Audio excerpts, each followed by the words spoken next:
To operate your SEBO vacuum, pull the desired cord length out of the back end of the canister body and fully connect the plug to a wall outlet. Next, press the power button. Then, adjust the suction power by pressing the small button located on the operating handle. The negative end for cleaning delicate rugs or fabrics, and the positive end for stronger suction.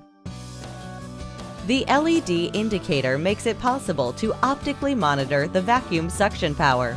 When using lower power settings, the LED light rotates slowly. With higher settings, the light rotates more quickly. Press the foot pedal release, located behind the neck of the power head, to recline the handle to the operating position. Doing this will also start the spinning brush roller.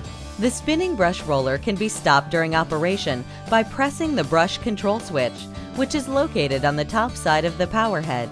When desired, the power head can be removed and replaced with the parquet brush for use on hard floor surfaces.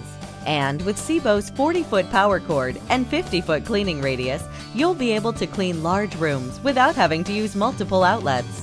For more product features, check out the Airbelt D4's product demonstration video.